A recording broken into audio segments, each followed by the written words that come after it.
She didn't argue during the divorce, signed the papers calmly. Hours later, her ex watched in shock as she was seen, dining on a billionaire's yacht, smiling like she'd been waiting for this moment. "Hi, my beautiful family. Welcome back to Mr. Peter Stories, your own family story channel. May the Almighty cover you with His divine protection and surround you with peace that no storm can shake. May He pour strength into every woman, honor into every heart, and healing into every soul. May your homes be filled with calm, your lives guided by wisdom, and your days protected from sorrow. May every silent prayer be answered, every tear be wiped away, and every family remain united in love and respect. May health walk beside you, hope rise within you, and blessings follow you wherever you go. You are valued, you are cherished, and you are deeply respected. If your heart is true, like the video. If your love is real, write, 'I am with Mr. Peter.'" The pen felt heavier than it should have. Zarina Grant sat across from Jeremy Allen in the downtown attorney's office, divorce papers spread between them like evidence of 12 wasted years.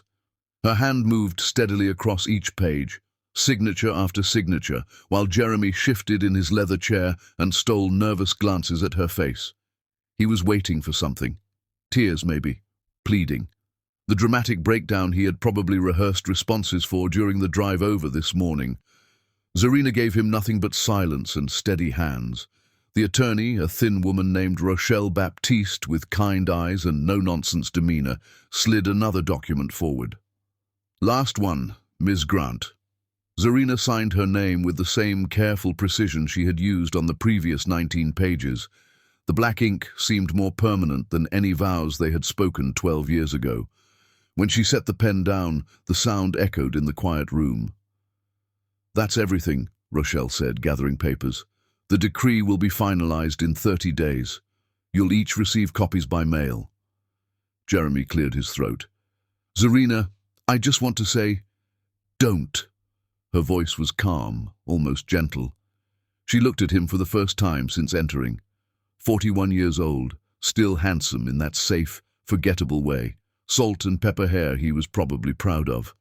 The expensive charcoal suit she had helped him pick out 3 Christmases ago, everything about him suddenly seemed like a photograph of someone she used to know. "I need to tell you something before we leave," Zarina said. Her hands were folded neatly in her lap. She had already removed her wedding ring. It sat in her purse in a small velvet box. "Do you remember our 5th anniversary?" Jeremy's brow furrowed. He was searching his memory, flipping through years like files in a cabinet, coming up empty. His mouth opened, closed. No answer came. "You forgot it completely," Zarina continued. "Came home just after midnight. I had spent the entire day cooking your favorite meal. Lamb chops with rosemary potatoes, that arugula salad with the candied walnuts you always loved. I wore the green silk dress you bought me in Charleston, the one you said made me look like I belonged in a magazine." She watched his face for recognition. There was none, just growing discomfort. "The food was cold by the time you got home, stone cold. You smelled like whiskey and you said you had been at a work dinner you forgot to mention. You kissed my forehead, told me I looked tired, and went to bed. You never noticed the table I had set with our wedding china, never noticed the dress, never noticed I had been sitting there crying for 2 hours. Jeremy's lawyer started to speak, but Zarina held up a hand. "I'm not trying to hurt you. I'm just telling you what I remember because I need you to understand something. I sat at that table until 2 in the morning, staring at cold lamb chops, and I had a realization. You didn't forget our anniversary. You just didn't care enough to remember. There's a difference." And that's when I knew. "Knew what?" Jeremy's voice was barely a whisper. "That you didn't love me. Maybe you never did. Maybe you did in the beginning and it faded and you were too comfortable to leave. I don't know which is true. But I knew, sitting at that table 7 years ago, that I was alone in this marriage, completely alone." She stood, collected her purse, smoothed her skirt with hands that didn't shake. "I stayed anyway. I kept hoping I was wrong. I kept thinking if I was better, quieter, more supportive, less demanding, you would see me again. But you can't see something you're not looking for, Jeremy. And you stopped looking for me a long time ago. Zarina, that's not fair. You're leaving me for a 26-year-old paralegal named Melissa who makes you feel young and alive. Zarina's voice never rose above conversational. I'm not angry about her. I'm relieved. You finally did what I was too afraid to do. You told the truth about this marriage being over. She walked to the door, heels clicking on hardwood, then paused with her hand on the polished brass handle. I've known about the affair for 7 years, Jeremy. Since the very beginning. The room went absolutely still. Even Rochelle looked up sharply, her expression shifting from professional neutrality to genuine surprise. What? Jeremy stood so fast his chair scraped against the floor. What are you talking about? I've known since the first time. Since you stayed late and came home smelling like perfume that wasn't mine. Since I found the credit card receipts for hotel rooms when you told me you were at conferences. Since your assistant accidentally included me on an email about restaurant reservations. Zarina turned to face him fully. I knew everything. I watched you lie to my face for 7 years. I watched you delete texts. I watched you change your phone password. I watched you pull away from me inch by inch. And I said nothing. Then why the hell did you stay? Jeremy's voice was rising now, defensive. Because I was afraid of this. Zarina gestured at the room, the papers, the ending. I was afraid of being alone at 42. I was afraid no one else would want me. I was afraid you were the best I could do. She smiled sadly. But these last few months, watching you get ready to leave, watching the relief in your eyes every time you walked out the door, I realized something. I'd rather be alone than be invisible. She opened the door. The hallway beyond smelled like coffee and new beginnings. Zarina, wait. Goodbye, Jeremy. I mean it this time. I hope she makes you happy. I hope you give her everything you could never give me. The door closed with a soft click. Zarina made it to her car before the first sob broke free. She sat in the parking garage, hands gripping the steering wheel so hard her knuckles went white, and she wept. Not gentle crying. The kind of weeping that comes from deep places you forget exist. She cried for 12 years she would never get back. For the woman at 30 who married a man she thought was safe. For the birthdays alone while he worked late. For the 1,000 small moments where she had made herself smaller so he could feel bigger. She cried for the children she had convinced herself she didn't want because he wasn't ready. For the job opportunity in New York she had turned down because he couldn't leave his practice. For every time she had swallowed her wants and needs because his seemed more important. When the tears finally stopped, she was empty. She looked at herself in the rearview mirror. Her mascara had run in black streaks down her brown skin. Her eyes were swollen and red. She looked destroyed. Never again, she whispered. I will never make myself small for a man again. Never. Her phone buzzed. Unknown number. She almost didn't answer, but something made her press the green button. Ms. Grant, this is Rochelle Baptiste. I apologize for calling so quickly after the meeting, but something urgent came up. Your aunt, Opal Hendricks, passed away last week in Charleston. You're listed as her sole heir. The estate is substantial, but complicated. Can you come to Charleston tomorrow? Zarina sat perfectly still. Aunt Opal. Her father's sister, a woman she had met exactly 5 times in her life. The last time had been at her father's funeral 8 years ago. They had spoken for maybe 10 minutes. What do you mean by complicated? Zarina heard herself ask. I'd prefer to discuss specifics in person, but Ms. Grant, there are properties involved, and some debt. It's going to require work on your part, but it could change your life if you're willing to fight for it. Can you be there at 10 tomorrow morning? I'll be there. Excellent. Your aunt left you a letter. I think you should read it before we meet. The call ended. Zarina sat in her car and felt something she hadn't felt in years. Not certainty, but possibility. That night, alone in the apartment she had rented 3 months ago, Zarina couldn't sleep. She kept thinking about Aunt Opal, trying to remember details from those 5 brief meetings. A woman who had built something on her own, lived independently. What could she possibly have left behind that was both substantial and complicated? At 3 in the morning, her phone lit up with an email from Rochelle. Subject line, "From the estate of Opal Hendricks." Attached was a scanned letter. Zarina opened it with shaking hands. The first line made her sit up straight. "Dear Zarina, I know we barely knew each other, but I've been watching you destroy yourself for a weak man, just like I did." The letter continued. Aunt Opal had spent 43 years married to Lawrence Hendricks. She had worked 2 jobs while he failed at every business venture. She had made herself smaller so he could feel bigger. When he finally died, Opal was 65 and free. She spent the next 12 years building from the wreckage he left, 17 properties in Charleston that she slowly, painfully restored while working off the debt Lawrence had accumulated. The letter ended with words that felt like fire. "I'm leaving you the properties, but they're mortgaged. Lawrence's gambling debts mean you'll have to fight to keep them. The banks will come after you, but if you're willing to work, if you're willing to fight, you can turn this into freedom. Don't waste this chance. Don't make yourself small ever again. Build what I should have built at 30. You have time I didn't have. Live, Zarina. Fight for it and really live." Zarina read it 3 times, crying harder each time. A woman who barely knew her had seen her suffering and left her not a gift, but a chance. A fighting chance. The next morning, Zarina drove to the airport for the Charleston flight. Her phone rang as she was boarding.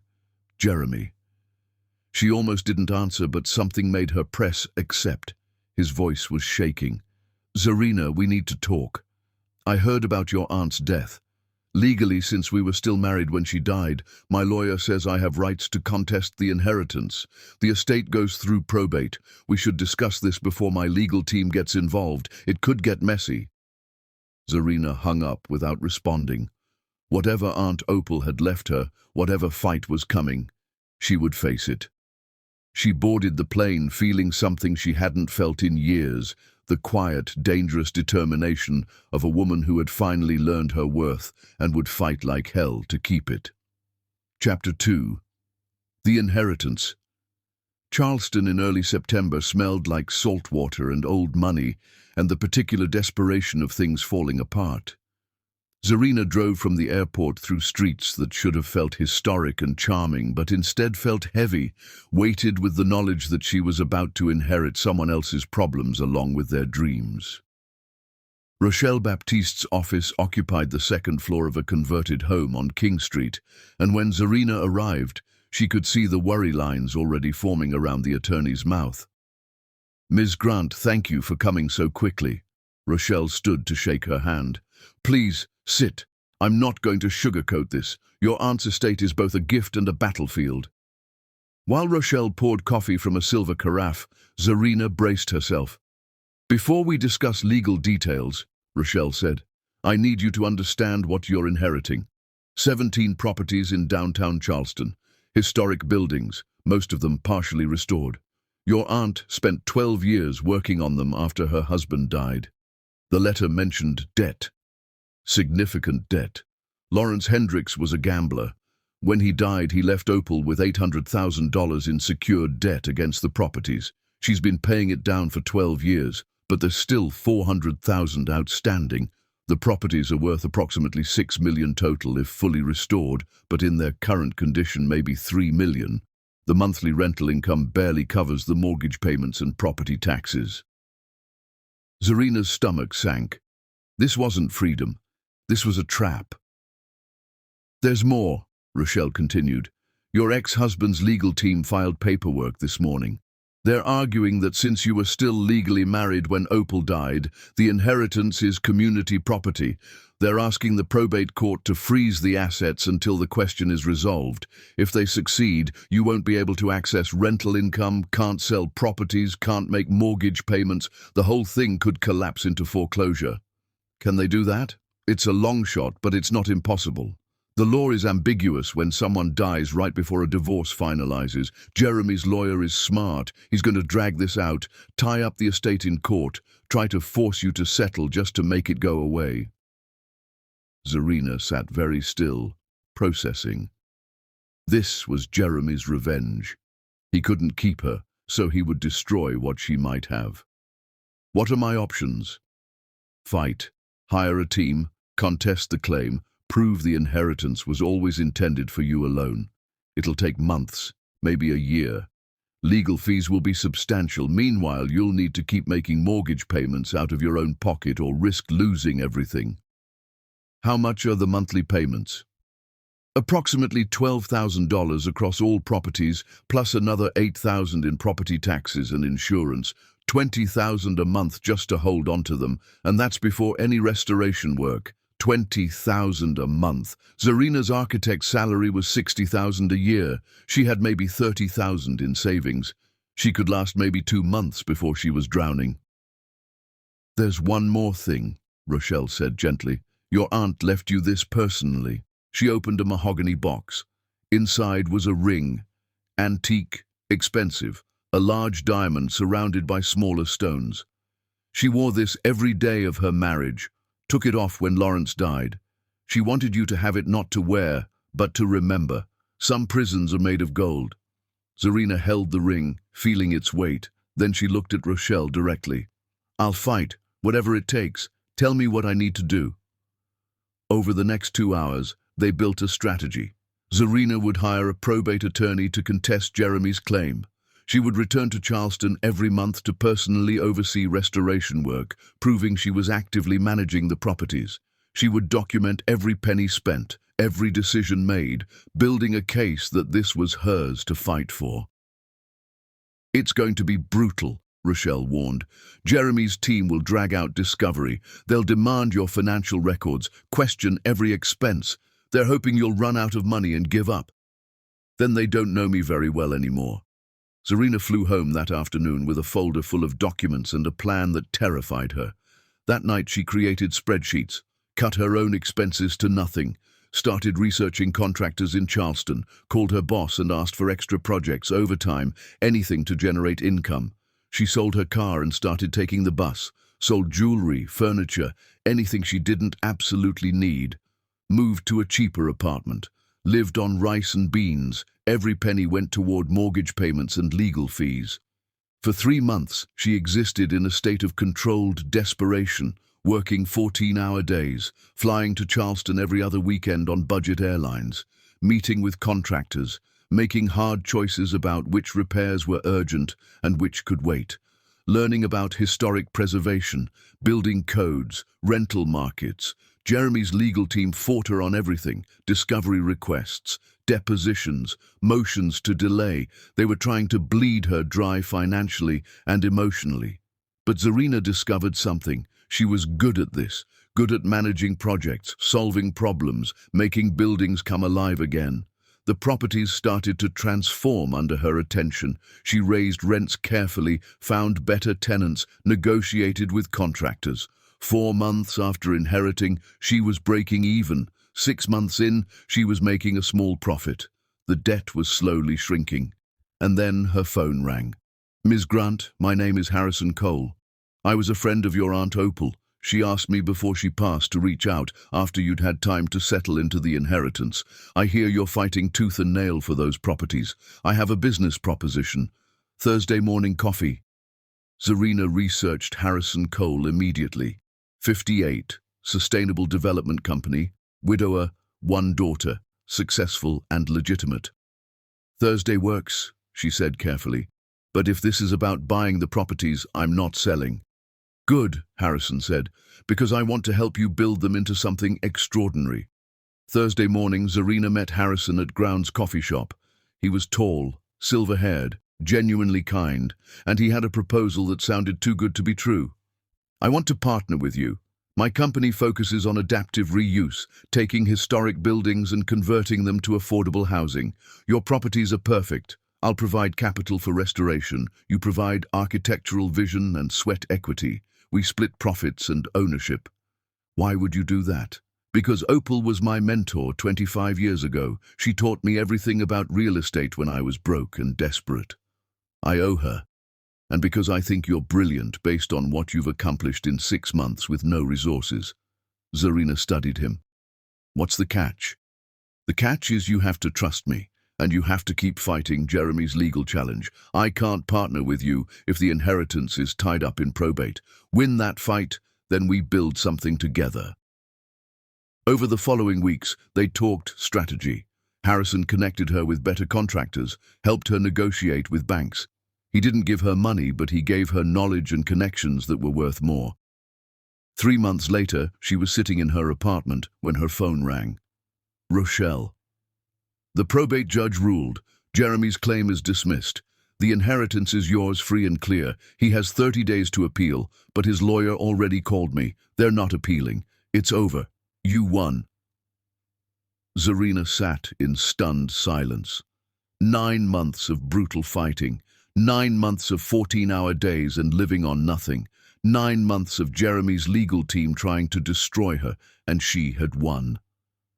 That night, Harrison called.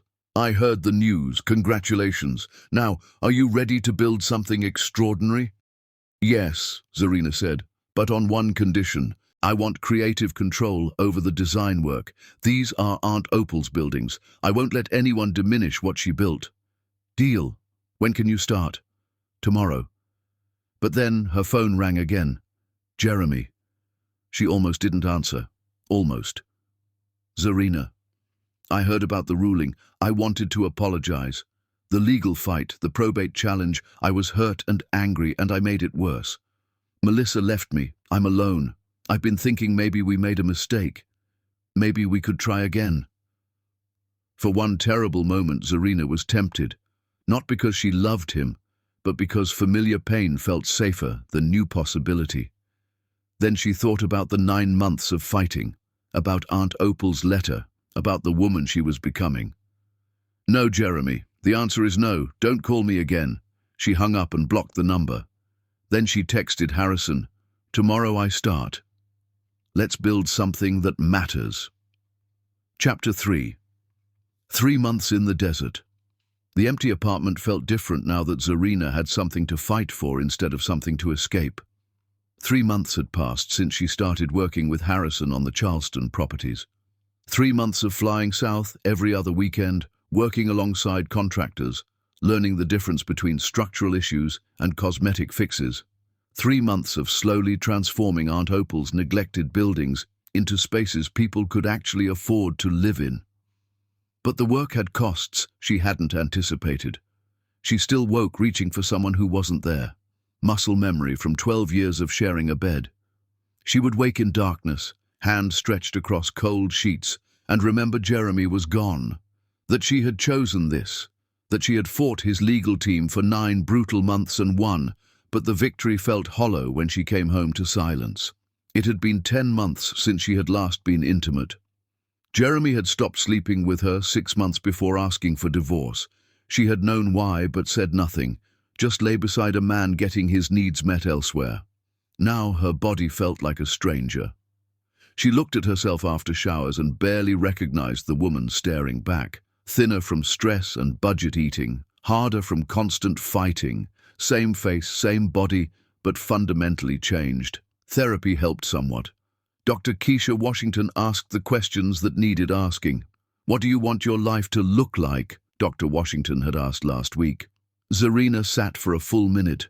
She had spent 12 years wanting whatever Jeremy wanted. Before that, wanting what would make her parents proud. She couldn't remember the last time she had asked herself what she actually wanted, independent of external approval.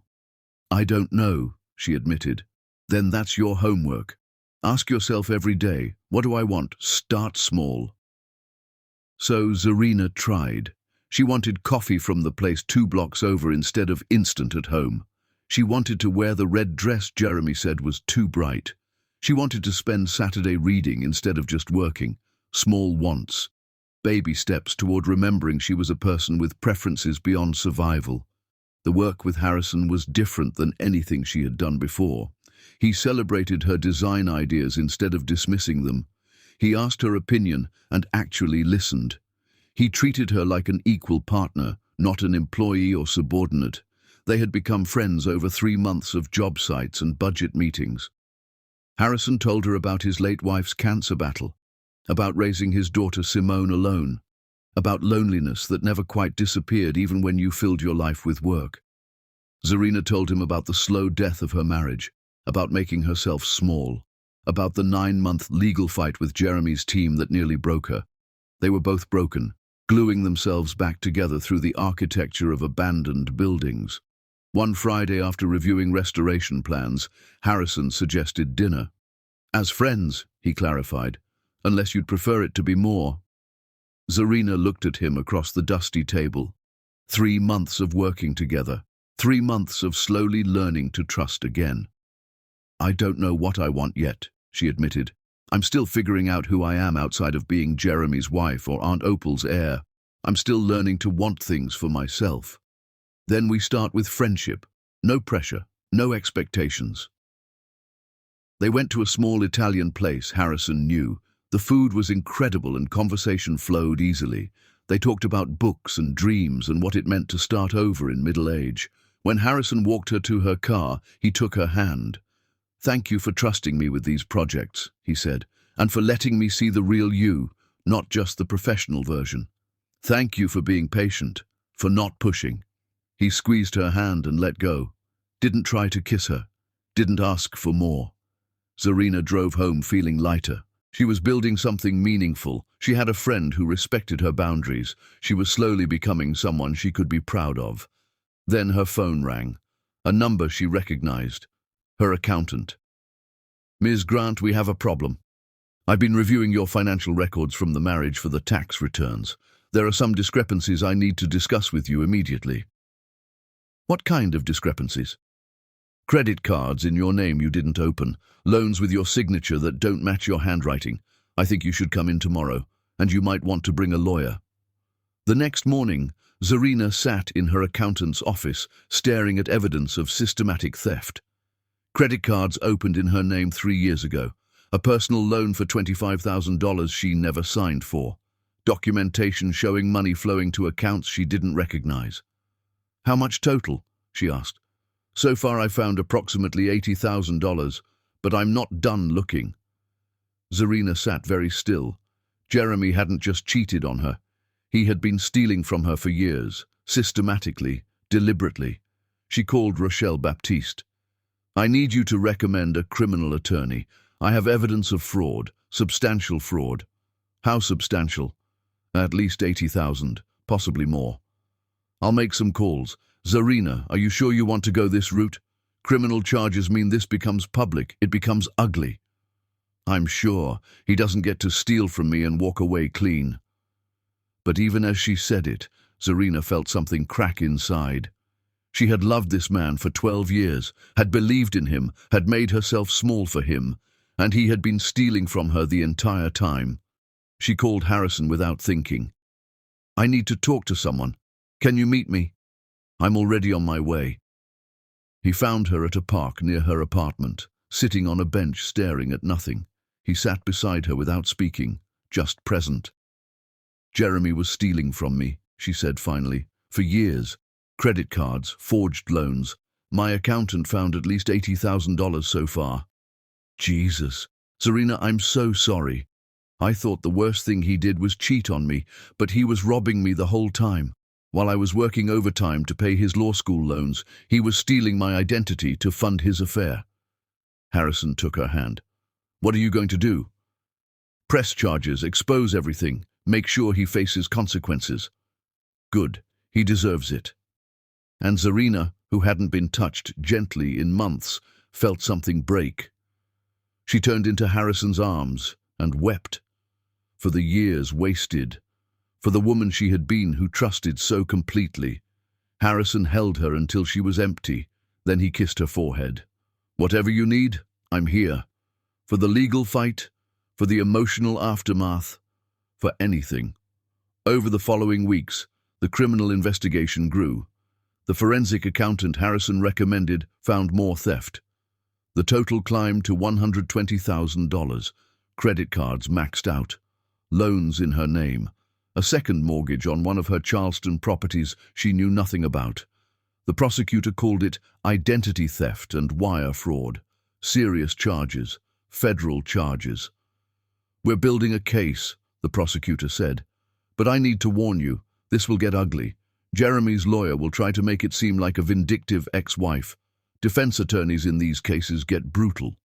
I don't care, he stole from me while I loved him. He gets to face that." But the real bomb dropped 2 weeks later. The prosecutor called with news that changed everything. "We found something. Jeremy's done this before. We identified another victim, a woman named Lydia Brennan. Same pattern. Marriage, forged signatures, theft, 4 years, $70,000. She never pressed charges because she blamed herself." Zarina sat very still. "He's done this to other women." "At least one other. We're still investigating. Zarina, your ex-husband is a serial predator, and you might be the first victim who's fighting back hard enough to stop him." That night, Zarina couldn't sleep. She kept thinking about Lydia Brennan, another woman who had loved Jeremy and been systematically destroyed. Another woman who had blamed herself. Her phone rang at 2 in the morning. "Harrison. Sorry to call so late. I've been thinking about what the prosecutor said, about other victims. If Jeremy's been doing this for years, there might be more women. I did some research. Found a private investigator who specializes in financial crimes. If you want, we could hire him, find everyone Jeremy hurt, build an airtight case." "How much would that cost?" "I'll cover it. Consider it an investment in justice." "Harrison, you've already done so much." "Zarina, you're my partner. Your fight is my fight. Let me help." 3 weeks later, the investigator's report arrived. It was devastating. 4 women, total over 15 years. Same pattern every time. Charm them. Marry or get engaged. Get access to finances. Steal systematically. Disappear when they get suspicious.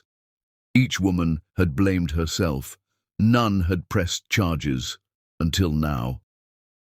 Zarina looked at Harrison across her kitchen table, where the report sat like a bomb. "I'm going to contact all of them. Offer to help them reopen their cases. Make sure Jeremy faces everything he did. That's going to take time and money and emotional energy. I know, but if I don't do it, who will? These women deserve justice just like I do." Harrison smiled. "Then let's give them justice." 6 months after discovering the fraud, Zarina sat in a courtroom watching Jeremy Allen get arrested on federal charges. Identity theft, wire fraud, forgery across 4 victims in 3 states. He looked at her across the courtroom with something that might have been regret or might have been hatred. She felt nothing, just quiet satisfaction that he would finally face consequences. That evening, Harrison suggested celebrating the arrest. "Nothing big, just dinner. Acknowledgement that you did something extraordinary." They went to the Italian place. Over wine, Harrison took her hand. "I need to tell you something. These past 6 months, working with you, watching you fight for yourself and for those other women, I'm falling in love with you. Have been for months. I didn't want to say anything while you were dealing with the case, but now it's out there. You deserve to know." Zarina looked at this man who had stood beside her through everything. "I'm terrified," she admitted, "of being hurt again, of making another mistake. I know, but I'm not Jeremy. I won't steal from you or lie to you or make you small. I'll just love you and celebrate you and build things with you." "I'm falling for you too," she said, "but I need time. I need to know this is real and not just trauma bonding." "Take all the time you need. I'm not going anywhere." Chapter 4. The Revelation. 6 months after Jeremy's arrest, Zarina's life had transformed in ways she couldn't have imagined. The Charleston properties were thriving. 3 buildings fully restored and rented at sustainable rates. 2 more in active renovation. The debt down to $200,000 and shrinking monthly. What Aunt Opal had left her was finally becoming the gift it was meant to be. And Harrison had become something more than a business partner. They had been dating carefully for 4 months. Dinners, long conversations, building trust slowly brick by brick. He had met her friends. She had met his daughter Simone, who was wary at first but gradually warming to her. But there was still a wall between them, a hesitation. The trauma of Jeremy's theft and lies had made Zarina cautious about trusting anyone completely. Then one Tuesday afternoon, everything changed. Zarina was working late at the office when her phone rang. Unknown number. "Ms. Grant, this is Detective Wilson from the Fraud Division. I'm calling about Jeremy Allen's case. We need you to come in tomorrow. We've discovered something that affects your testimony." The next morning, Zarina sat in Detective Wilson's office while he laid out photos on the desk. Financial records, bank statements, evidence that made her stomach turn. "We've been investigating Jeremy's financial network, following the money from all 4 victims, and we found something unexpected." He pulled out a bank statement. "This account received transfers from all 4 women you weren't aware of. The account belongs to Melissa Patterson." Zarina stared at the statement. Melissa was involved. Not just involved, she was the planner. We have evidence going back 6 years. She and Jeremy targeted successful women together. She would help him forge signatures, open accounts, cover his tracks. They split the money. The room tilted. "But she's pregnant with his baby. She acted like a victim." "She was never a victim. She was a co-conspirator, and the baby was part of the con. Make him look sympathetic, make the real victim feel guilty for prosecuting a soon-to-be father." Zarina sat very still, processing. Every "I love you" from Jeremy had been strategy. Every tender moment scripted, not just by him, by both of them. They had targeted her together. "We're adding conspiracy charges. Melissa will be arrested tomorrow. Zarina, I need you to be prepared. This is going to get uglier. Jeremy's defense will change. He'll claim he was manipulated by Melissa. She'll claim she was coerced by him. They'll turn on each other." That night, Zarina couldn't eat or sleep. She sat on her couch, staring at nothing until Harrison showed up at her door. "Detective Wilson called me, told me what they found. I'm so sorry." 12 years, Zarina said numbly. "I gave him 12 years, and it was all a lie. Every single moment." "Not every moment. Your feelings were real. Your love was real. What he and Melissa did, that's on them, not you. How do I trust anyone after this? How do I know you're real?" Harrison sat beside her, took her hands. "You don't. That's the terrifying part of love. You can't know for certain. You can only choose to trust and hope you chose right." He paused. "But I can promise you this. I will never steal from you. I will never lie to you about anything that matters. I will never make you small. And if you need me to prove that every single day for the rest of our lives, I will." Zarina looked at him. Really looked. "I want to believe you." "Then believe me. Not because I'm saying the right words, but because of what I've done. I stood beside you through the legal fight with Jeremy's probate challenge. I helped you find the other victims. I've celebrated every success and held you through every breakdown. Judge me by my actions, not Jeremy's lies." He was right. Harrison had proven himself in ways Jeremy never had. "I'm falling in love with you," she admitted, "and it terrifies me." "Good. That means it's real." He kissed her then, and it felt like coming home. Over the following months, Jeremy and Melissa's cases proceeded toward trial. The prosecution was building an airtight case. 4 victims, 15 years of systematic fraud, evidence of planning and coordination. Jeremy's lawyer tried every trick, attempted to suppress evidence, attacked the victims' credibility, argued that the relationships were genuine and the financial issues were misunderstandings. But the evidence was overwhelming. Then, 6 weeks before trial, Jeremy tried to kill himself in county jail. Pills he had been stockpiling. He survived, barely, and was put on suicide watch. The prosecutor called Zarina. "Melissa wants to talk to you. She's in custody, says she has information she'll only share with you. It's your choice." Zarina went to the jail, sat across from Melissa in a visitation room. The woman was 9 months pregnant. exhausted, defeated. "I wanted to tell you something," Melissa said, "about Jeremy. For the first 3 years with you, he wanted out of the con, out of working with me. He had actually fallen in love with you, real love. I'm the one who convinced him to stay, to keep working you, because you were worth so much." Zarina processed this. "You're saying his feelings were real?" "For about 3 years, yes. Then he fell back into it, got comfortable with the money and the lies, but there was a time when he really loved you. I hated you for it. That's why I worked so hard to destroy what you had." "Why are you telling me this?" "Because I'm going to prison. My baby will be born in custody. I've lost everything. And I wanted you to know that out of all his victims, you were the only one he ever actually loved, for whatever that's worth." After leaving the jail, Zarina sat in her car for a long time.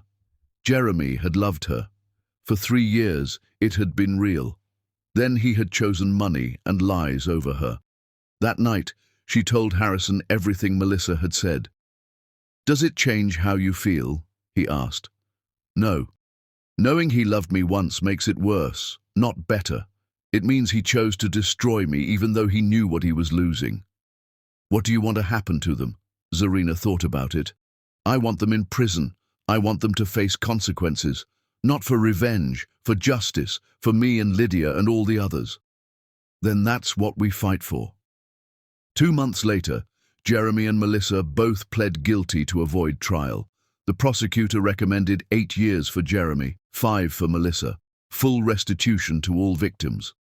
On sentencing day, Zarina stood in court and delivered a victim impact statement. "I gave Jeremy Allen 12 years of my life. I made myself small so he could feel big. I supported his career while mine stagnated. I loved him completely. And he repaid me by systematically stealing from me while planning it all with his co-conspirator. I don't want his apology. I want him to face consequences. I want him to lose the law license he built on money stolen from me. I want him to sit in prison and understand that actions have consequences. Some women scream when they're destroyed. I'm just standing here demanding justice. That's my revenge." The judge sentenced Jeremy to 8 years, Melissa to 5, to be served after she gave birth. Outside the courthouse, Zarina stood with Harrison and the other victims, 5 women who had survived the same predator. "Thank you," Lydia said, "for fighting when we couldn't." "We fought together," Zarina said. "That's what made it possible." Harrison drove her home. That night he made dinner while she sat on the couch processing everything. When he brought her wine and pasta, he sat beside her. "I need to ask you something," he said, "and I know the timing might be wrong, but I can't wait anymore." He pulled out a small box. "This isn't an engagement ring. This is a promise ring, a promise that I see you, that I celebrate you, that I will never make you small. Marry me someday when you're ready, but for now, just know that I'm all in." Zarina looked at the simple silver band. "I'm not ready yet, but I'm getting there. That's enough for me." She put on the ring, and for the first time since signing divorce papers 2 years ago, she felt like her future was her own to build. 3 months after Jeremy's sentencing, Zarina got a phone call from a magazine editor. They wanted to do a profile on her Charleston restoration projects. The article came out 6 weeks later with beautiful photos of the buildings she and Harrison had transformed. It mentioned her as the lead architect and Harrison as her development partner. It was the first time her name had appeared in print for work she actually cared about. She framed it. That week, Harrison called her into his office. "Close the door." He looked serious. "I need to tell you something, and I'm scared it might change things between us." Zarina's stomach dropped. "What is it?" "I've been doing work in Brazil, building affordable housing there through my company. It's been ongoing for about 8 years. Her mind immediately went to dark places. "What kind of work?" "Legitimate development work. But there are complications I should have disclosed earlier." He pulled out his phone, showed her photos. "I have 2 boys there, Lucas and Miguel. They're 8 and 10. Their mother and I were never married, but I support them financially. I fly down every few months to see them. Zarina stared at the photos. Why didn't you tell me? Because I was afraid you'd think I was like Jeremy, another man with secrets, but I'm not hiding them from you. I'm disclosing it now because I promised transparency. Chapter 5. The Choice. Zarina sat in Harrison's office staring at photos of two boys she had never known existed, 8 and 10 years old. Beautiful children with Harrison's eyes and a mother Zarina had never heard about, a whole piece of his life he had kept separate. Why now? She asked quietly. Why are you telling me this now?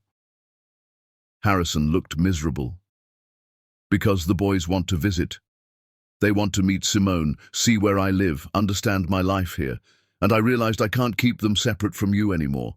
It's not fair to them or to you. Who is their mother? Her name is Beatriz. We had an affair 8 years ago when I went to Brazil after Amanda died. I was a mess, trying to escape my grief. She got pregnant. Her family is very traditional. I offered to marry her, but she said no. So I've been supporting them financially instead. I see them every few months when I travel there for projects. Zarina tried to process this. Harrison had children he saw regularly.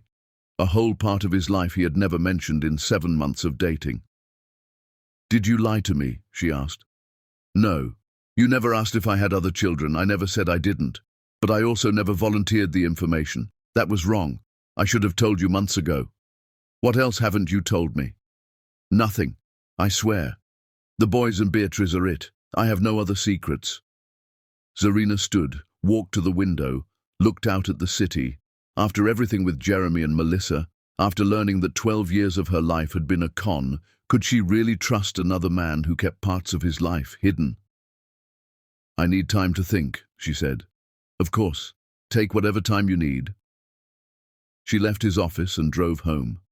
Called Dr. Washington and made an emergency appointment. He has children he never mentioned, Zarina said, sitting in the therapist's office an hour later. 2 boys in Brazil. He sees them every few months, and he's just now telling me after 7 months. Did he lie about their existence? No. He just never mentioned them. Is that the same as lying? Zarina thought about it. I don't know. After Jeremy, I don't know how to tell the difference anymore. Here's what I think you need to ask yourself. Did Harrison deliberately deceive you? Or did he make a mistake in timing when to disclose something complicated? That was the question, wasn't it? Intent versus impact. She thought about everything Harrison had done, stood beside her through the probate fight, helped her find Jeremy's other victims, celebrated every success, been patient with her trauma, disclosed the Brazil situation now instead of hiding it forever. I think he made a mistake, she said slowly. Not a lie, a mistake. Can you live with that? I don't know yet. For 3 days, Zarina didn't contact Harrison. She needed space to think clearly without his presence influencing her. On the 4th day, he sent a text. I'm not going to push you, but I want you to know. I'm filing paperwork to bring the boys to Atlanta for Christmas. They're going to meet Simone whether we're together or not. Because you were right. I can't keep parts of my life separate anymore. If you want to meet them too, the offer stands. Zarina stared at the text. Harrison was moving forward with integrating his life regardless of whether she stayed. That felt honest in a way that mattered. She called him. I want to meet them, she said. I'm not promising anything about us, but I want to meet your sons. Thank you. That means everything. 2 months later, Lucas and Miguel flew to Atlanta for Christmas. Zarina met them at Harrison's house on a Saturday afternoon. They were shy at first, hiding behind their father, speaking rapid Portuguese to each other. But Simone broke the ice. She pulled out board games and snacks, and within an hour had them laughing and competing to beat her at video games. Zarina watched Harrison with his sons, the easy affection, the way he listened when they talked, the pride in his eyes when they showed him something they had built. This was real, messy and complicated, but real. Later, after the boys were asleep in the guest room and Simone had gone to her room, Harrison and Zarina sat on the back porch. "Thank you for giving them a chance," he said, "for giving me a chance." "I'm still scared," she admitted. "After Jeremy, I'm afraid of trusting my judgment." "Then don't trust your judgment. Trust my actions. Judge me by what I do, not what I say." She looked at him. "What are your actions telling me?" "That I disclosed something difficult, because honesty matters more than comfort. That I'm integrating the complicated parts of my life instead of hiding them. That I'm willing to risk losing you rather than lie to you." He was right. His actions said more than words ever could. "I'm not ready to get engaged yet," she said. "But I'm ready to try, really try." Harrison smiled. "That's all I'm asking." Over the following months, they built something real. The boys visited every few months. Simone gradually accepted them as part of the family. Beatriz remained in Brazil, co-parenting from a distance, communicating with Harrison about the boys with business-like efficiency. It wasn't perfect, but it was honest. 6 months after meeting the boys, Harrison proposed for real. They were on the back porch at sunset. He pulled out a ring. "I know I already gave you a promise ring, but I want to make it official. Marry me. Build a life with me and my complicated family. Not because I'm perfect, but because I promise to always be honest, even when it's hard."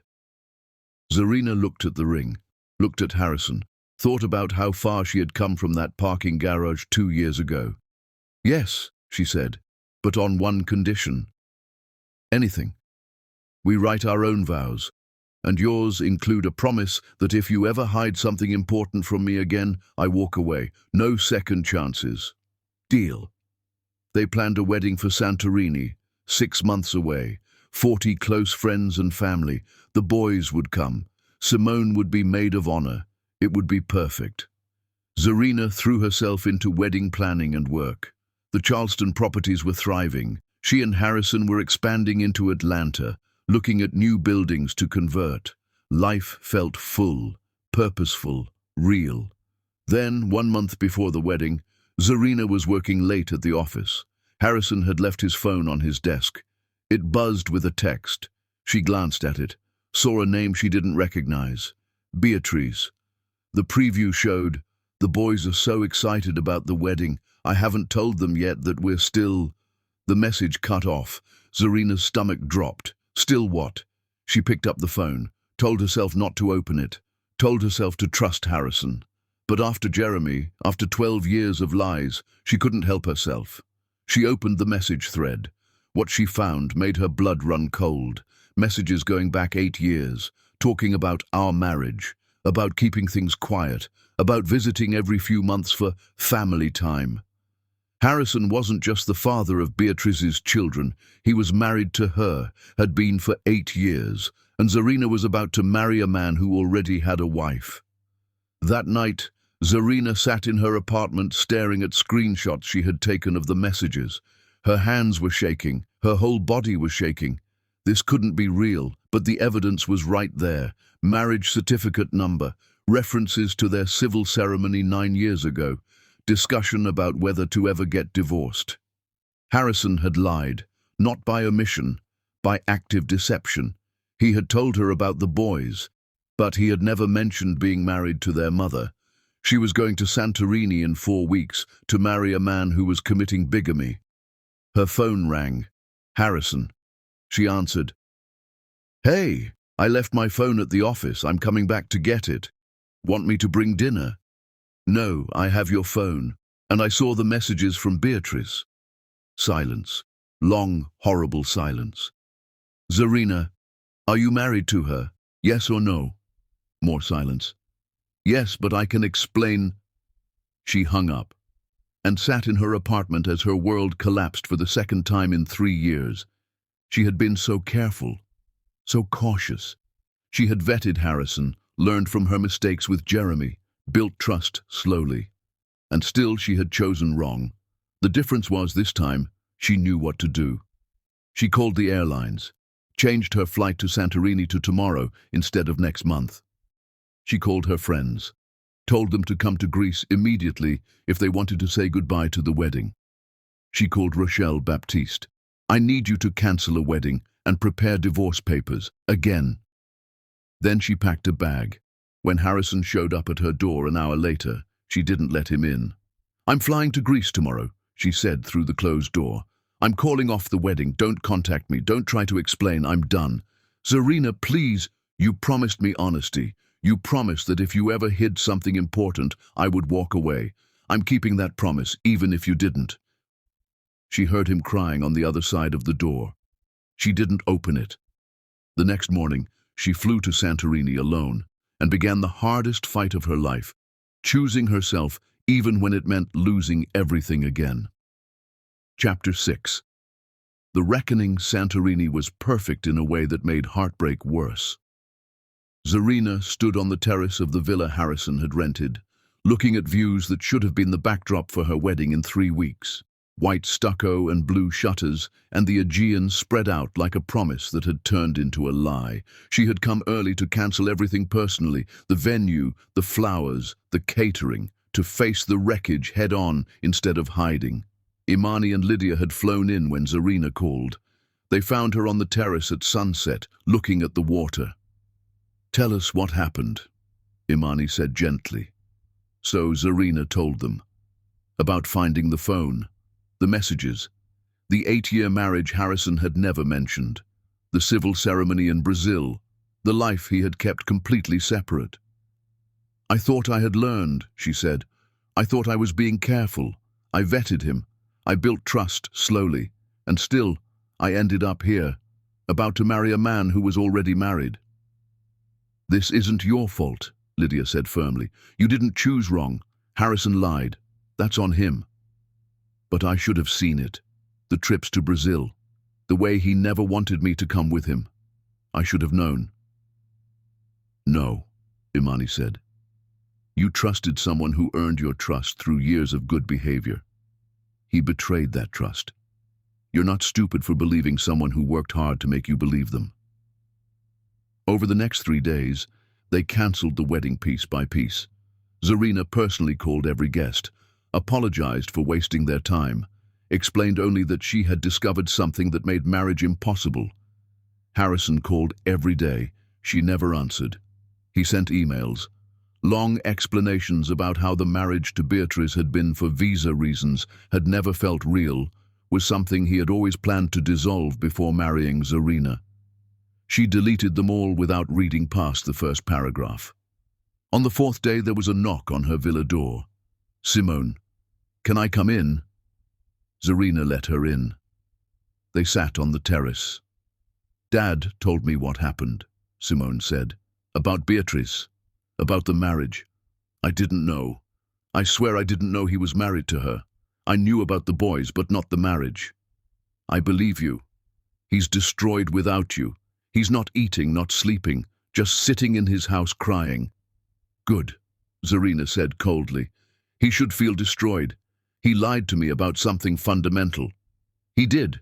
You're right to be furious." Simone paused. "But I need to tell you something. About my dad. About who he really is." "I know who he really is. A liar." "No. Let me tell you something you don't know." Simone took a breath. "When my mom was dying, the last thing she asked him was to promise he'd find love again, to not stay alone forever. But he was terrified. Terrified of loving someone and losing them again. So he went to Brazil and had this thing with Beatrice, and her family pressured him to marry her because she was pregnant. It was a civil ceremony, 20 minutes in a government office. He thought it didn't count as a real marriage because it wasn't in a church, wasn't blessed, wasn't love. But it was legal. Yes, it was legal, and he should have told you. That's not up for debate. But I don't think he lied to hurt you. I think he lied because he was a coward. He was afraid you'd leave if you knew. So he kept putting off telling you until it got too big to fix." Zarina closed her eyes. "That's not good enough. I know. I'm not asking you to forgive him. I'm just asking you to understand the difference between Jeremy and my dad. Jeremy lied to steal from you. Dad lied because he's a coward who was afraid of losing you." "What's the difference? A lie is a lie." "The difference is intent, and what they did with their second chance. Jeremy kept lying until he got caught. Dad came clean before you found out on your own, didn't he? No, I found his phone. But he was planning to tell you. I know because he talked to me about it 2 weeks ago. He said he was going to tell you everything before the wedding. He just waited too long. Zarina sat with that information. It didn't change what Harrison had done, but it changed the context slightly. I can't marry him, she said. Not after this. I can't trust him. I understand. I just wanted you to know he's not Jeremy. He's just a man who fucked up because he was scared. After Simone left, Zarina sat alone watching the sunset over water that looked like melted gold. She thought about trust, about lies, about the difference between malice and cowardice. Jeremy had lied to steal from her. Harrison had lied because he was afraid of losing her. Did intent matter? Or was a lie just a lie? She didn't know anymore. That night she finally read Harrison's emails. All of them. The full explanations. He had married Beatrice 9 years ago in a civil ceremony because her family insisted. He had tried to make it work for 2 years, splitting time between Atlanta and Brazil. But he couldn't leave Simone, couldn't leave his company. So he had made an arrangement. Financial support, regular visits, but his real life in Atlanta. He had been planning to file for divorce 6 months ago. But then he fell in love with Zarina. And he was terrified that if he told her about Beatrice, she would leave. So he kept putting it off, convincing himself he could divorce Beatrice quietly before the wedding, file the papers and make it all go away before Zarina ever had to know. It was cowardice, pure cowardice. But it wasn't Jeremy. Zarina sat on her terrace until dawn, watching stars fade into grey light. At 8 in the morning, she called Harrison. He answered on the first ring. Zarina, I need you to listen. Don't talk. Just listen. Okay. You lied to me about being married. That's unforgivable. I told you explicitly that if you ever hid something important, I would walk away. I meant it, so the wedding is cancelled. We're done. She heard him crying on the other end. But, she continued, I'm not going to make the same mistake I made with Jeremy. I'm not going to let anger make my decisions. So here's what's going to happen. You're going to file for divorce from Beatrice. Actually file it. With a lawyer. With proof. You're going to do it within 30 days. I will. I already started. I'm not done. You're going to go to therapy. Real therapy.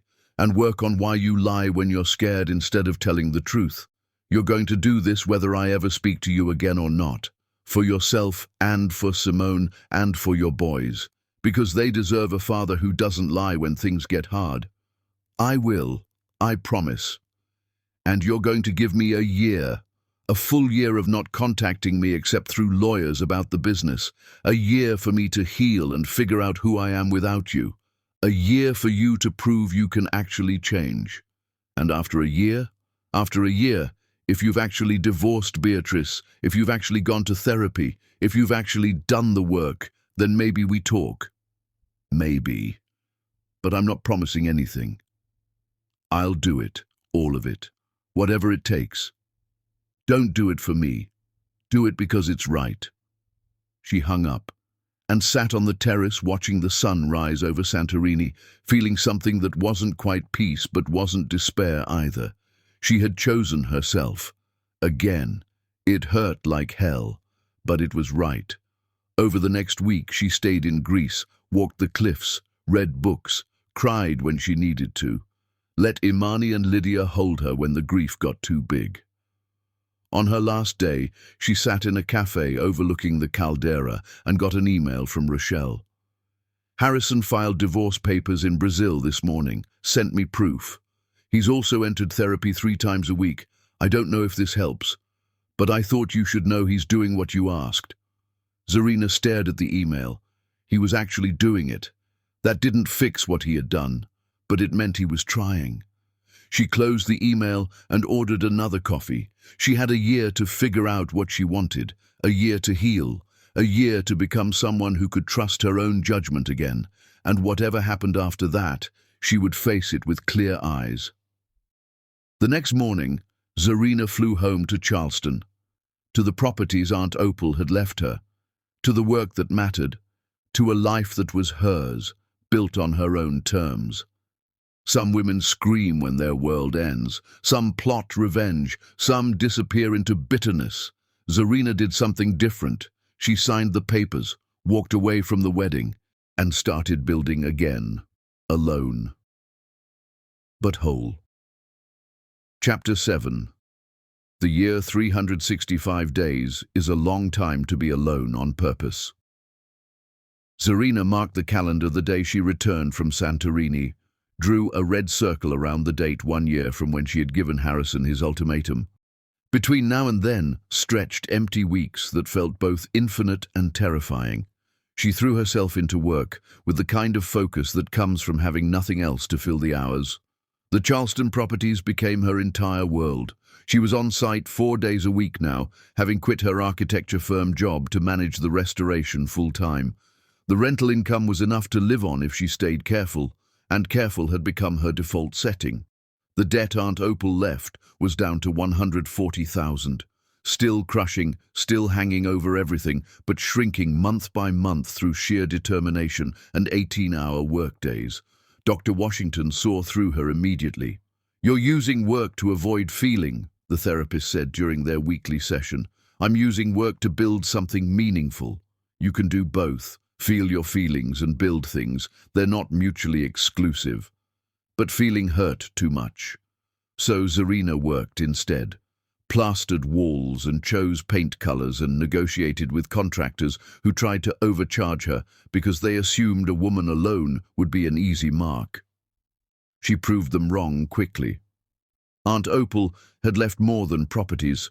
She had left a reputation, and Zarina was learning to wield it.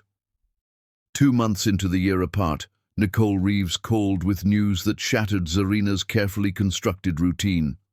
Jeremy's lawyer filed a motion to suppress evidence. They're arguing that the forensic accounting was obtained illegally. If the judge agrees, we lose most of our case against him. Can they do that? They can try. His new attorney is expensive and smart. Someone is bankrolling his defense and they're playing hardball. Nicole's voice carried frustration. "There's more. They're going after you personally. Filed a countersuit claiming you manipulated the other victims into false testimony because you wanted revenge. It's baseless, but it's going to tie us up for months." He's fighting back. With everything he has. "Zarina, I need you to be prepared. This is going to get uglier before it gets better. They're going to drag your name through the media, question your credibility, make you the villain in this story." That night, Zarina sat in her small Charleston apartment. She had moved there permanently to be close to the properties and read Jeremy's countersuit. The language was vicious. It painted her as a vindictive ex-wife who had orchestrated a conspiracy to destroy an innocent man. It claimed she had manipulated vulnerable women, fed them lies about Jeremy, convinced them to press false charges. The lies were sophisticated, just close enough to possible to make people wonder. Her phone rang. Harrison. She hadn't spoken to him in 2 months, honoring the year apart, but she answered. "I saw the countersuit," he said without preamble. "It's garbage. Everyone knows it's garbage. It doesn't matter if it's garbage. It matters if people believe it. Then we fight it. I have lawyers who can help." "No." Her voice was firm. "I told you a year apart. That includes this. I fight my own battles." "Zarina, how's the therapy going?" The subject change caught him off guard. "Good. Hard. I'm learning things about myself I don't like very much." "Good. That means it's working." She paused. "Is the divorce final?" 6 more months. Brazilian courts move slowly, but it's progressing. Beatrice and I are actually communicating better now than we did when we were together. Turns out, honesty helps even when you're ending things. Despite everything, Zarina smiled. "I'm glad you're doing the work." "Are you doing okay? Really?" She looked around her apartment. Bare walls because she couldn't afford art, second-hand furniture, a life stripped down to essentials while she poured every penny into the properties. "I'm surviving," she said. "That's enough for now." After they hung up, Zarina sat with the strange comfort of knowing Harrison was actually changing. It didn't fix what he had done, but it meant her year apart wasn't just punishment, it was transformation for both of them. The next morning, Rochelle called with worse news. The prosecutor found something. Jeremy's been in contact with someone on the outside who's been harassing the other victims, threatening phone calls, emails suggesting they drop their testimony. Nothing directly traceable to Jeremy, but the timing is suspicious. He's trying to make them back down. Looks like it. Lydia's holding firm. Kayla's wavering. The two Melissas are both getting pressure. Rochelle paused. Zarina, if enough of them withdraw their testimony, the case weakens significantly. Jeremy could walk with probation and time served. Then I need to talk to them, all of them. Be careful, Jeremy's lawyer will claim you're coordinating testimony. I don't care what they claim. These women deserve support. She called Lydia first. The woman answered on the third ring, voice shaking. I got another call last night. Same number. They said if I testify, they'll release my address online. I have 2 kids, Zarina. I can't risk... Yes, you can, Zarina interrupted gently. Because if we back down now, Jeremy wins. He gets to keep doing this to other women. Is that what you want? No, but I'm scared. Me too, every single day. But we're scared together. That's what makes it bearable. She had the same conversation with Kayla, with both Melissas, reminded them why they had come forward, what they were fighting for. By the end of the week, all 4 women had recommitted to testifying despite the harassment, but the fight was taking its toll. Zarina had lost 12 pounds she couldn't afford to lose. Her hand shook when she wasn't actively working. Sleep came in 2-hour increments, interrupted by nightmares about Jeremy walking free. Dr. Washington noticed immediately. You're running yourself into the ground. I'm fighting for justice. You're sacrificing your health for revenge. There's a difference. This isn't revenge. This is consequences. Is it? Because from where I'm sitting, it looks like you're letting Jeremy consume your life again, just in a different way than when you were married. The words hit like a slap. Zarina sat with them for the rest of the session. That night she looked at herself in the mirror. Really looked. She was 44 now. The face staring back was gaunt, older than it should be, carrying stress in every line. She had spent 2 years fighting, first Jeremy's probate challenge, then his criminal case, now his countersuit. When did she become her own person instead of someone defined by fighting men who hurt her? The next morning, she made a decision. She called Nicole Reeves. I want to settle the countersuit. What? Zarina, we can win this. I know. But winning means another year of legal battles, another year of Jeremy controlling my life through litigation. I'm done giving him that power. He'll claim victory. Let him. I'll know the truth. What do you want me to offer? Drop the countersuit. In exchange, I won't pursue civil damages beyond restitution. He gets to avoid losing everything in civil court. I get to move on with my life. 2 weeks later, Jeremy's lawyer accepted the settlement. The countersuit was dismissed. Zarina would testify at his criminal trial, but wouldn't pursue additional civil damages. She called the other victims to explain. They understood. They were tired too.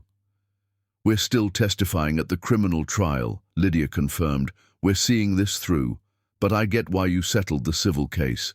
Sometimes walking away is the bravest thing you can do.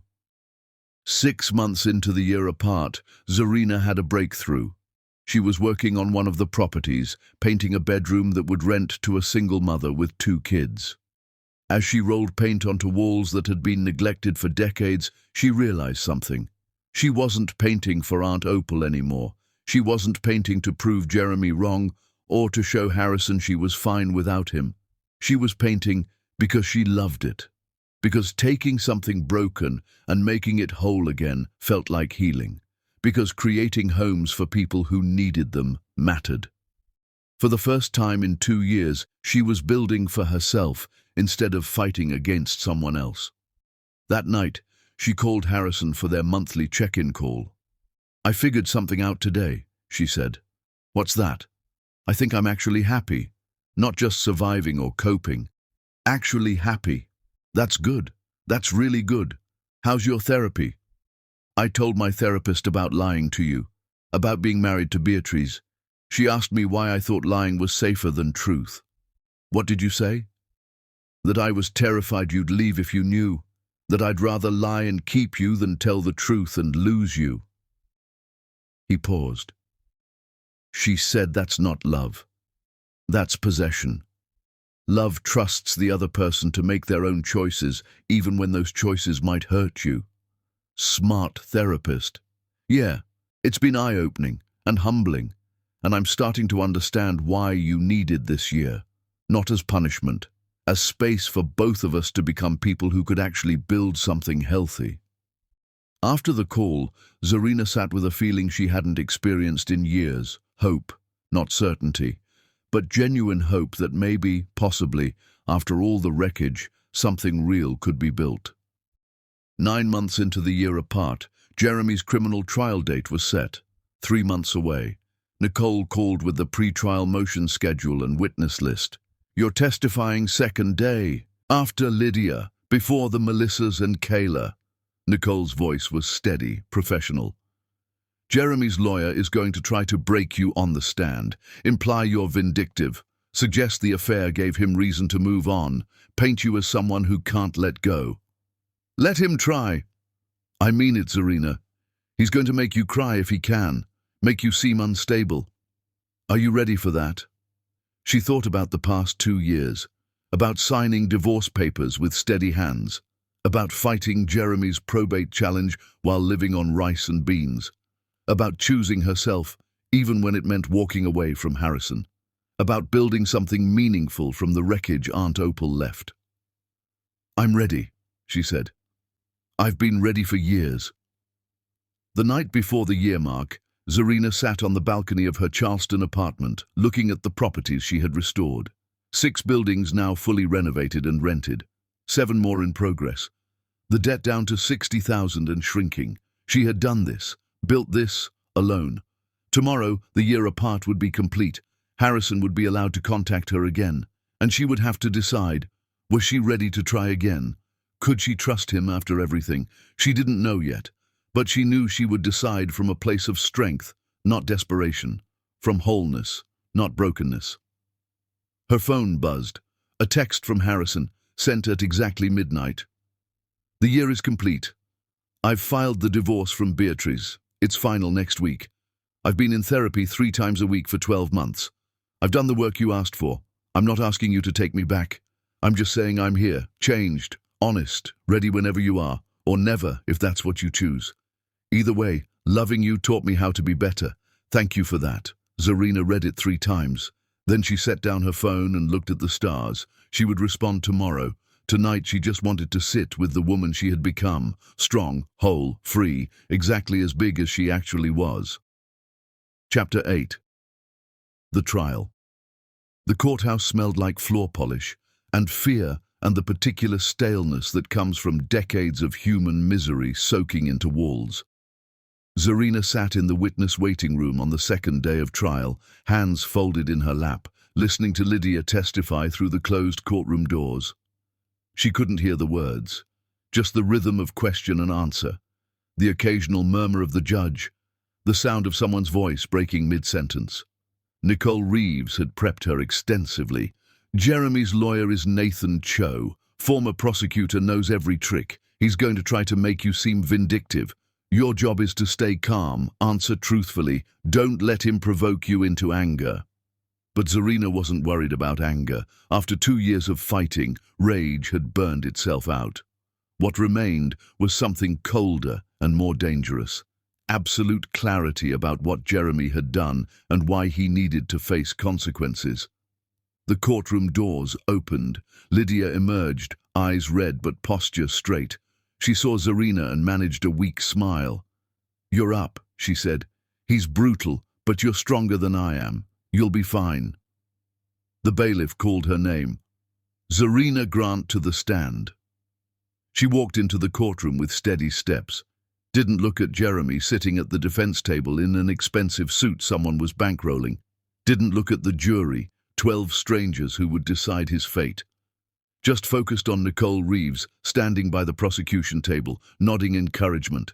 The oath. Hand on Bible. I swear to tell the truth, the whole truth, and nothing but the truth. Please state your name for the record. Zarina Marie Grant. Nicole started with gentle questions. How long had she been married to Jeremy? When did she first suspect financial impropriety? What did she find when she started investigating? Zarina answered carefully, precisely. Described finding credit card statements for cards she hadn't opened. Loan documents with signatures that didn't quite match hers. Money disappearing from joint accounts into ones she couldn't access. And what was the total amount stolen? $120,000 over approximately 5 years. The number hung in the air. Someone in the jury box inhaled sharply. Did you ever give Mr. Allen permission to open credit cards in your name? No. Did you ever give him permission to take out loans using your identity? No. Did you ever give him permission to forge your signature on financial documents? No. Nicole showed her exhibits. Credit card applications, loan papers, bank records. Zarina identified each one, explained where it came from, why it was fraudulent. Then Nathan Cho stood for cross-examination. He was younger than Zarina expected, maybe 40, with sharp eyes and a voice that could cut glass. He smiled at her like they were old friends before the first question. Miss Grant, you were married to my client for 12 years, is that correct? Yes.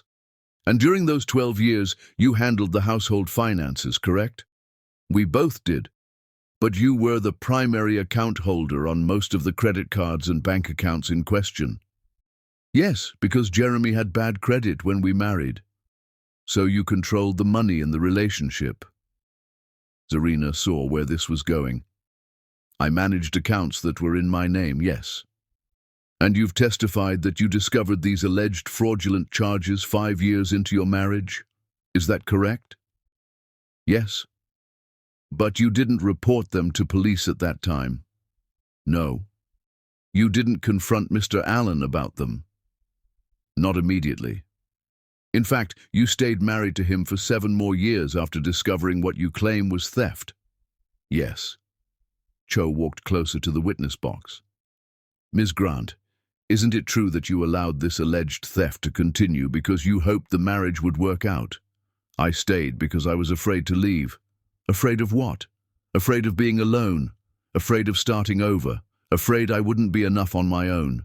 So you made a choice to stay in a marriage where you claim you were being robbed, rather than leave and report it to authorities. Nicole stood. Objection. Argumentative. Victim blaming.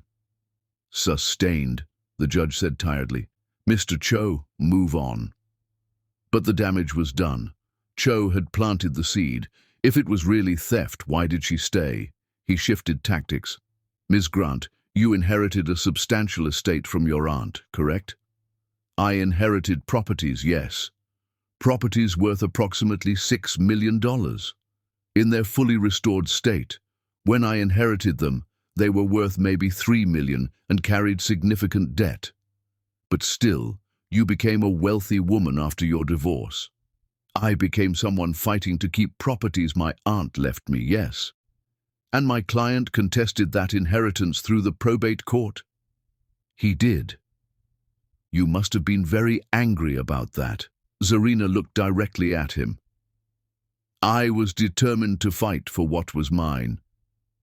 Determined enough to press criminal charges as retaliation. I pressed charges because your client stole over $100,000 from me using forged signatures and identity theft. That's not retaliation, that's justice. Cho smiled like she had walked into a trap. You say justice, but my client says you manipulated the other alleged victims into pressing charges because you wanted revenge for the inheritance contest. Your client is lying. Objection! Cho spun to the judge. The witness is making character accusations. Sustained. Ms. Grant, please refrain from characterizing the defendant. Zarina took a breath, steadied herself. I contacted the other victims because the prosecutor told me they existed. I offered support because I knew what they were going through. I didn't manipulate anyone. I gave them information, and they made their own choices. Choices that conveniently aligned with your desire to see my client imprisoned. Choices that aligned with justice for women who were systematically defrauded. Cho changed direction again. You're aware my client is engaged to Ms. Melissa Patterson, correct? I'm aware they have a child together. Does that make you angry, that he moved on while you remained alone? Nicole stood. Objection. Relevance. I'll allow it, the judge said, but make your point quickly, Mr. Cho. Ms. Grant, isn't it true that you're prosecuting my client because you can't accept that he found happiness with someone else? For the first time, Zarina felt anger rise. She pushed it down, kept her voice level. I'm testifying because your client committed crimes. His personal life is irrelevant to the fact that he stole money, forged documents, and destroyed the financial security of multiple women. But you can't prove he intended to defraud you, can you? These could have been marital misunderstandings. Forging my signature on loan documents isn't a misunderstanding, it's a crime. Cho tried several more approaches, suggested she had given verbal permission she later forgot, implied the financial chaos was her fault for not monitoring accounts better, painted her as a vindictive ex-wife who couldn't move on. But Zarina had spent 2 years preparing for this. She answered every question calmly, factually, without the emotional breakdown Cho was clearly hoping for. Finally, he gave up. No further questions. Nicole stood for redirect. Ms. Grant, you mentioned being afraid during your marriage. Can you elaborate? I was afraid of Jeremy financially. He had access to everything I had built before our marriage. I was afraid if I confronted him, he would destroy me economically. So I stayed quiet and tried to protect what little I could. And when you finally did press charges, was that motivated by revenge? No, it was motivated by the realization that staying quiet enabled him to hurt other women. If I had spoken up sooner, maybe Lydia wouldn't have lost $70,000. Maybe the others wouldn't have been targeted.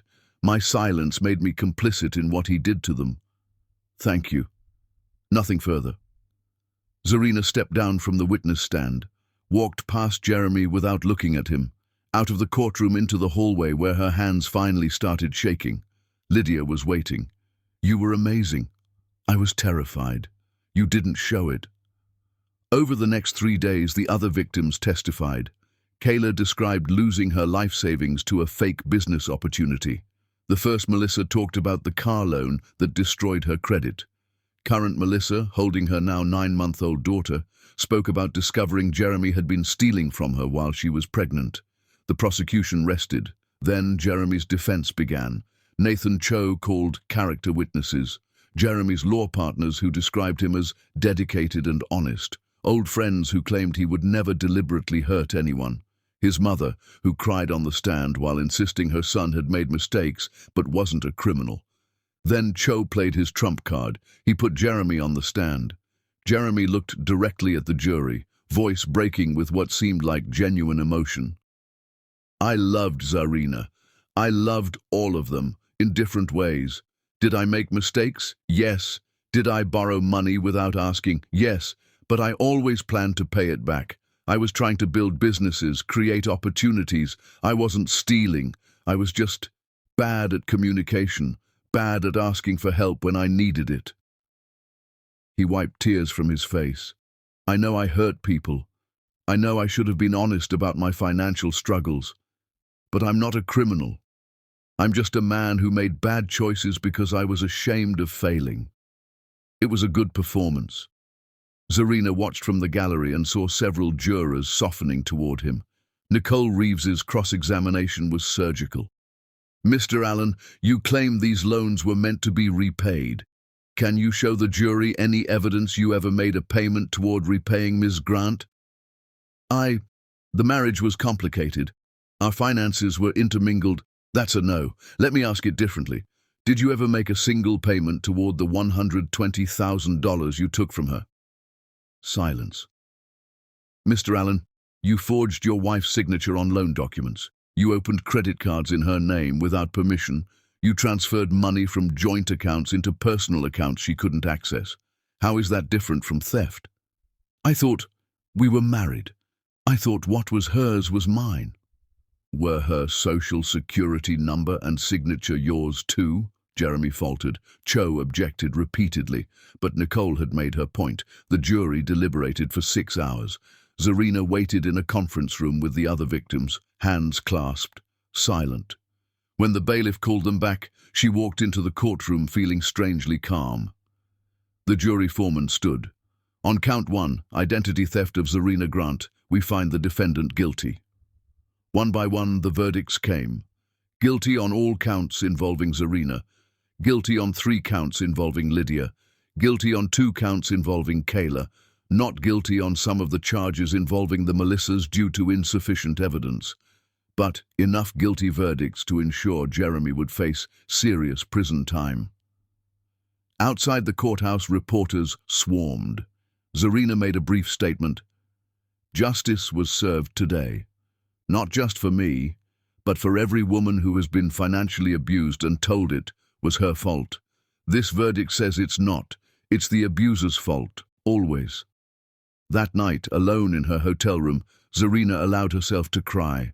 Not from sadness or anger, but from relief.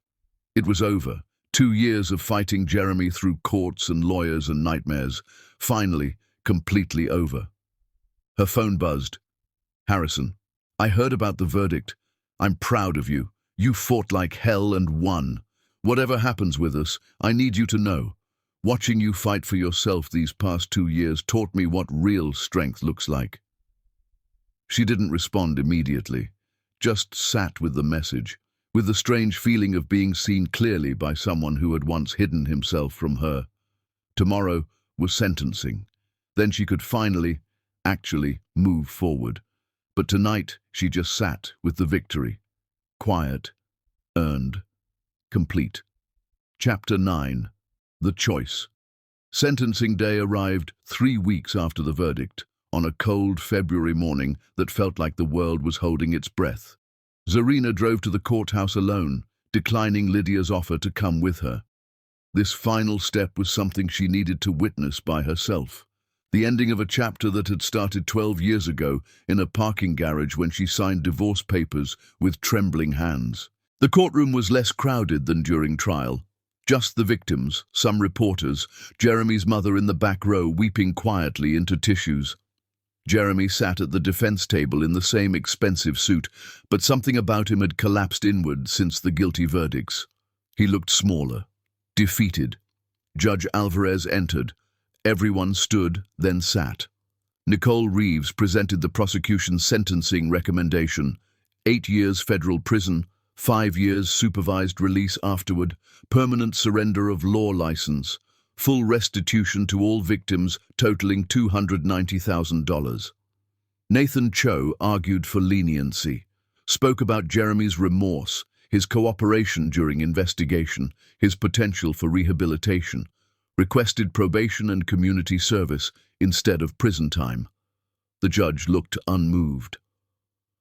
The court will now hear victim impact statements. Ms. Grant, you're first. Zarina stood, walked to the podium, looked directly at Judge Alvarez, not at Jeremy.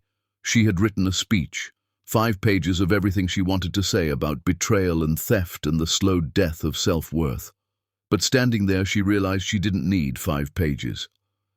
Your Honor, Jeremy Allen stole more than money from me. He stole 12 years I'll never get back. He made me believe I was only valuable if I made myself small enough to fit into his life.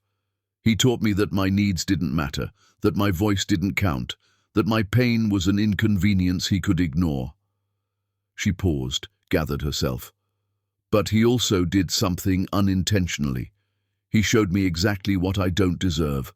And in fighting him, in refusing to stay quiet about what he did, I found out who I actually am when I'm not busy disappearing for someone else's comfort. She finally looked at Jeremy. He was crying. I'm not asking for maximum punishment because I hate you. I don't. I'm asking for serious consequences because the next woman you target deserves better. She deserves to live in a world where financial abusers face real penalties, where silence isn't required, where surviving costs less than fighting. She returned to her seat. Lydia went next, then Kayla, then both Melissas.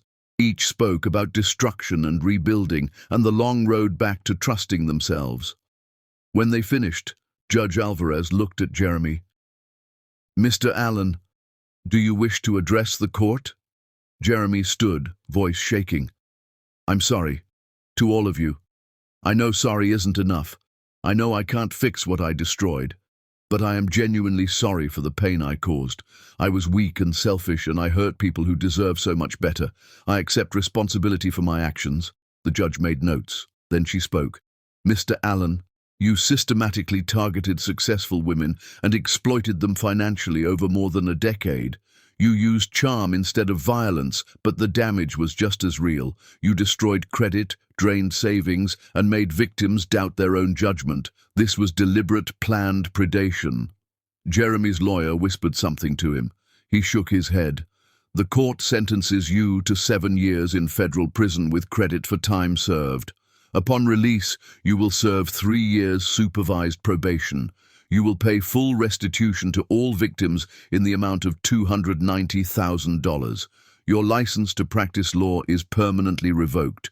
You are prohibited from opening any credit accounts or taking loans for 10 years without explicit court permission. Do you understand the sentence?" "Yes, Your Honor." "This court is adjourned." The gavel fell. Jeremy was led away in handcuffs. He looked back once at Zarina. She didn't look away, but she didn't acknowledge him either. Just watched him disappear through the door that led to holding cells and transfer vans and years behind bars. Outside, reporters asked for statements. Zarina kept it brief. "Justice was served. I hope this case encourages other victims of financial abuse to come forward. You're not alone. You're not stupid. And it's not your fault." In her car, she sat for a long moment before starting the engine. It was done. Actually, completely, finally done. Her phone rang. Harrison. She hesitated, then answered. "I heard about the sentencing," he said. 7 years. That's real time." "It is. How are you feeling?" "Empty? Relieved?" "I don't know. Like I spent 2 years climbing a mountain and now I'm at the top and I don't know what comes next." "What do you want to come next?" The question sat in the air between them. What did she want? For 2 years, she had been fighting against things: Jeremy, probate challenges, criminal charges. What did she want to fight for? "I want to finish restoring Aunt Opal's properties," she said slowly. "I want to build housing that people can actually afford. I want to wake up in the morning and look forward to my day instead of just surviving it." "That's good, that's really good." Harrison paused. "Can I see you?" "Not as your former partner, just as someone who cares about you and wants to make sure you're okay." Zarina thought about it. The year apart had ended 2 months ago. She had responded to his midnight text with a simple, "Thank you for doing the work. I'm not ready yet. I'll let you know when I am." Was she ready now? "Coffee," she said. "Tomorrow, the place where we first met. I'll be there." The next morning, Zarina walked into Ground's coffee shop and found Harrison already there, sitting at the same table where they had first talked about Aunt Opal and second chances and building things from wreckage. He looked older, thinner. The silver in his hair had spread, aging him in ways that somehow made him more handsome. He stood when he saw her, uncertain of whether to hug her or shake hands. She solved the problem by sitting down. "You look good. You look tired. 2 years of fighting will do that." They ordered coffee, sat in silence for a moment that should have been awkward but somehow wasn't. "The divorce from Beatrice is final," Harrison said. "I have paperwork if you want to see it." "I don't need to see paperwork. Either you're telling the truth or you're not." "I'm telling the truth." "Okay then." He pulled out his phone, showed her photos. "The boys visited last month, met Simone. It was complicated, but good. We're figuring out how to be a blended family even though we're spread across 2 continents." The photos showed 3 kids at a restaurant, smiling awkwardly at the camera, building something real from something broken. "How's therapy?" she asked. "I graduated." He smiled slightly. My therapist said I've done enough work that I don't need weekly sessions anymore. But I'm staying with monthly check-ins because I don't want to backslide. What did you learn? Harrison was quiet for a long moment. That I lie when I'm afraid, that I'd rather hide than risk rejection, that I confused love with possession, wanting someone to stay versus wanting them to be happy, even if that means leaving. He looked at her directly. I learned that the best thing I ever did was lose you, because it forced me to become someone who might actually deserve you. Zarina felt tears threatening, pushed them back. I'm not ready to try again. Not yet. I know, but I'm not saying no forever either. I know that too. They drank coffee, talked about the properties, about her plans to expand into affordable housing development, about Simone's college acceptances and the boys' soccer team, and life continuing to happen despite everything. When they stood to leave, Harrison took her hand. Thank you for giving me a chance to prove I could change, even if it doesn't lead anywhere romantic. Thank you for not giving up on me as a person. Thank you for actually doing the work instead of just promising to. Outside, they went separate directions. Zarina drove back to Charleston feeling something that might have been peace. Over the following months, she and Harrison rebuilt friendship. Coffee every few weeks, phone calls about project logistics, slow, careful reconstruction of trust brick by brick. She watched him with his children, watched how he apologized when he was wrong, how he admitted when he didn't have answers, how he showed up consistently without expectation of reward. 6 months after sentencing, Zarina stood in the final property from Aunt Opal's estate, completely restored. Rented to 3 families who had been priced out of Charleston by gentrification. The debt paid off completely. The inheritance transformed from burden into gift. She called Harrison. I finished it. All 17 properties. Aunt Opal's entire legacy is restored and operational.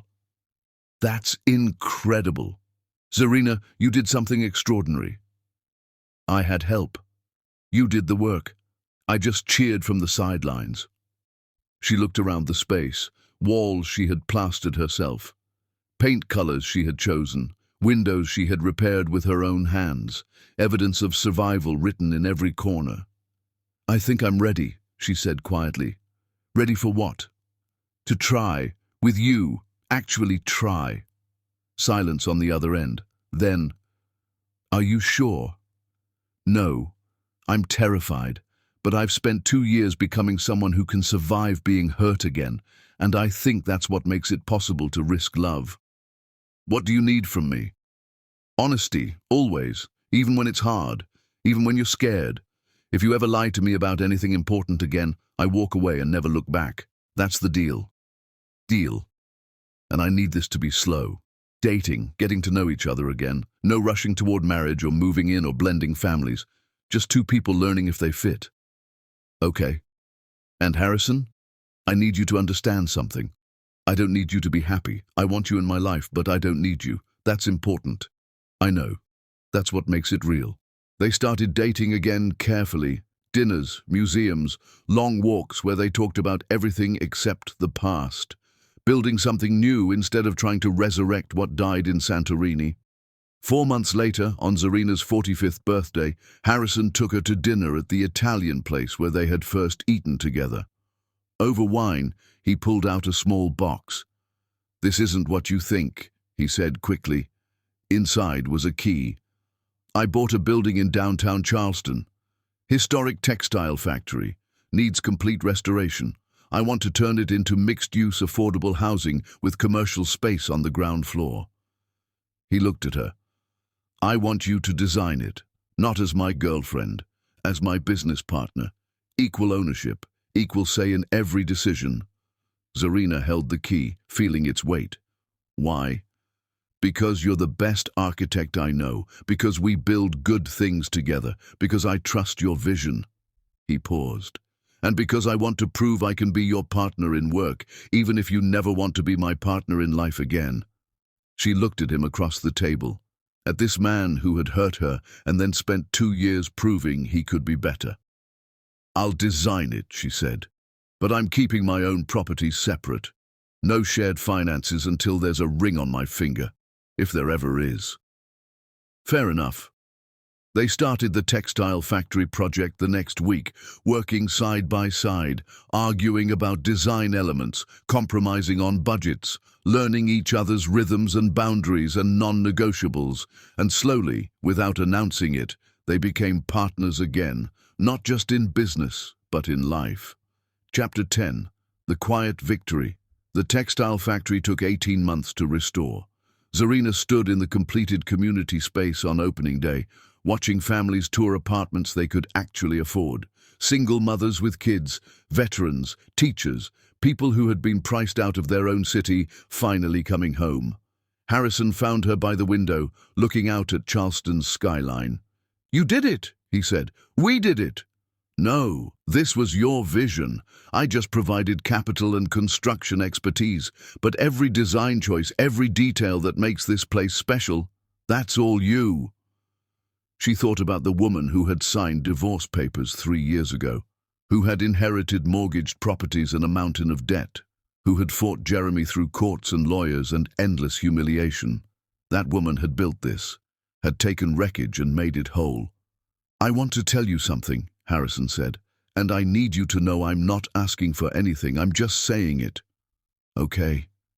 I love you. I'm in love with you. Not the idea of you or the version of you that makes me feel better about myself. Just you. The woman who rebuilds buildings and fights for justice and refuses to make herself small for anyone's comfort. That woman. I love her completely." Zarina turned to face him fully. "I love you too. It terrifies me. But I do." "Where does that leave us?" "I don't know yet." She took his hand. "Ask me again in 6 months. If we're still building good things together, if there are no more secrets, if we're still choosing each other every day, ask me then." 6 months later, Harrison proposed for the 3rd time. No Santorini, no dramatic location. Just the two of them on the back porch of Zarina's Charleston home, drinking wine and watching stars. "Marry me," he said simply. "Not because I need you or because being alone scares me, but because I want to build a life with you, because you make me want to be better, because I love you completely." He pulled out a ring, simple platinum band, single diamond. "This is a promise that I will never lie to you again, about anything, big or small. I choose honesty even when it costs me everything, because you're worth it." Zarina looked at the ring, at Harrison, at the life they had built over 2 years of careful, deliberate trust. "Yes," she said, "but we're writing our own vows, and mine include walking away if you ever lie again. That's non-negotiable. I wouldn't have it any other way." They married 4 months later, not in Greece. In the courtyard of the textile factory they had restored together, 40 guests. The boys flew in from Brazil. Simone stood as maid of honor. Lydia and Imani were there, watching Zarina choose love again, but differently this time. When they exchanged vows, Harrison spoke first. "I promise to be honest with you, even when the truth costs me everything. I promise to celebrate your success instead of feeling threatened by it. I promise that if I ever betray your trust again, I will let you go without a fight because you deserve better. I choose you today and every day with my whole heart." Zarina's vows were simpler. "I promise to never make myself small for you. I promise to trust you until you give me reason not to. I promise to choose myself first, always,